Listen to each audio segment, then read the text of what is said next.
Syamil Idris.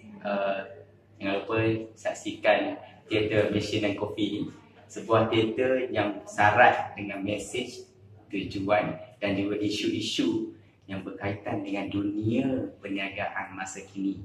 Kalau nak tengok teater sambil minum kopi, saya cadangkan kepada anda semua untuk datang ke Teater Mesin dan Kopi. Tapi kopinya kena beli sendiri. Kat situ ada jual RM1, 40 sen. Sekian, terima kasih. Syamil Idris.